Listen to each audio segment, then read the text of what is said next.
Cognitive dissonance is what occurs when a person is holding on to contradictory ideas simultaneously. Ideas like, we really honor and uphold notions of freedom and democracy. It's true, you know. And at the same time that this is being espoused, committing literal genocide against Native people in America and enslaving generations of people of African descent. That would be an example of a conflict that is going on that has to be reconciled internally. As we look at institutions, as we look at how people move through the world in America. In other words, how do you espouse these ideas of freedom, and at the same time you are demonstratively doing something opposite of that, and in fact committing acts that are no less than barbaric as it relates to oppressing people. So, this is the dissonance. Cognitive dissonance is when you have been conditioned to think, feel, and behave in a certain way. You've been socialized. I've got the busiest job in the whole world, American housewife. It gets teeth much whiter, you can see. Special.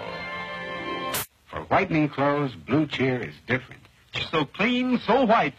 And all of a sudden, everything you've been taught, everything you believe, has suddenly come face to face with a truth that contradicts it. And this truth is so overwhelmingly powerful that it's hard for you to ignore it. But in confronting this truth, it upsets the internal belief system upon which your life has functioned.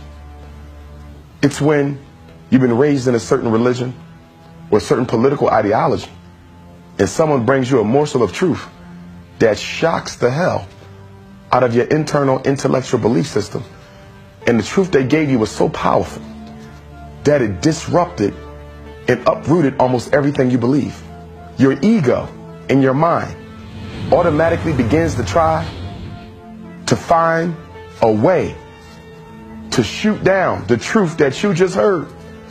But because your spirit is telling you that this was the truth, your ego and mind is not doing a good enough job to shoot down that new information that is making it hard for you to remain a consistent adherent to that which you were previously told to believe. So then, what does one do to calm the mind of the people whose ancestors perpetrated these atrocities? So you have to somehow normalize the behavior. In other words, make somehow the idea of American chattel slavery for 339 years somehow seem an okay thing to do. Because imagine 339 years of being told, oh, no, this is okay. The problem is them. The problem is we were benefiting them, or we were helping them, or whatever rationalization they receive. So when they get this information now, the jolt is, well, no, that can't be true. They do not want to accept the reality that processing that information would bring about. And so white folks suffer, and Dr. Jeffries is the first one I heard use the term like 30, 40 years ago, that white folks suffer from cognitive dissonance. That white folks have an inability to process information that shows black folks in a positive light, because to process that information in that manner would then show them in the negative light that they have lived down over the centuries in their relationship to us. Then we have to take a look at what effect then does that have on those who have oppressed. Because again, they have had to live with generations of denial and acceptance of that dissonance. And the way that they've dealt with that is to not just deny it, but hide it.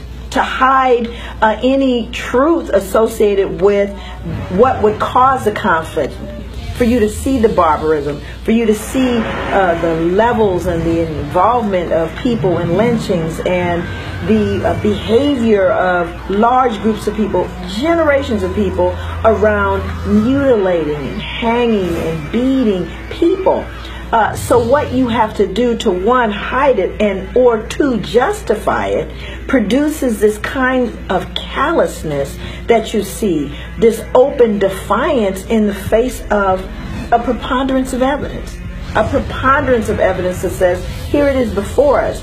White supremacy. When you talk about racism, same thing. White folk haven't been socialized that Africans are inferior all their life as part of their internal intellectual belief system. All of a sudden they come face to face with a black man or woman who's more intelligent than any white person they know or have ever met or have ever read about. Wow. For the first time, I've learned that black people are not inferior, but I've been taught they were. And coming from a culture of white racism and supremacy, I have to rally my psychological resources to come up with an excuse or justification for just how this black person was able to be this intelligent. And to give you an example of how the ego and the mind will combat the cognitive dissonance, for example, it will rationalize the intelligence of the black man. It's when the white person tell themselves, there's always exceptions to every rule. Yes, he was smart. Yes, he was very intelligent. But that's only because there's exceptions to every rule. Most black folk are not that smart. Most black folk are not that intelligent. You're not likely to come across a lot of them. And so it becomes more easy to tolerate when you come up with a justification, when you come up with a rationale for why you're experiencing information or circumstances that are in direct contradiction to what you've been taught to believe.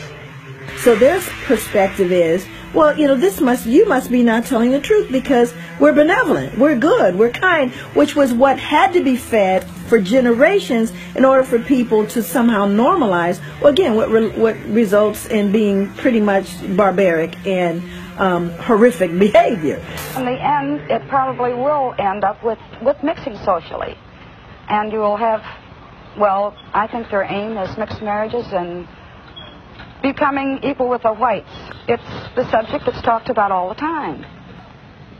And as far as accepting them socially, if that's what you mean, I could never do that.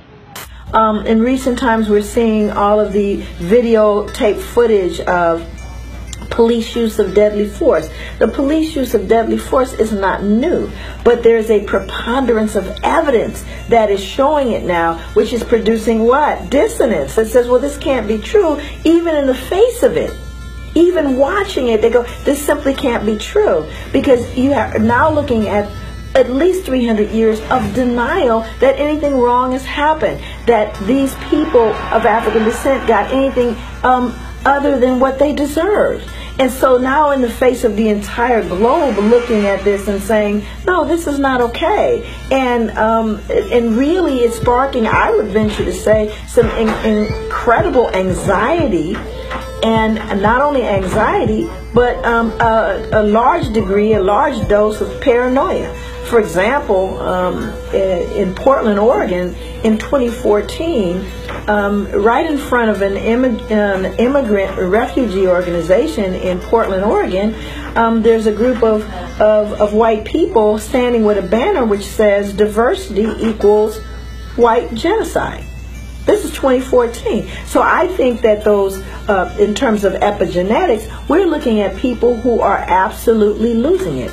The fear, because again, they're not looking at the behavior that has been exhibited towards people of color as being anything other than what, of course, people of color deserve. But now they're beginning to see that not only is that not true, but you're not going to be able to continue to do this without the entire world looking on and holding you accountable for that.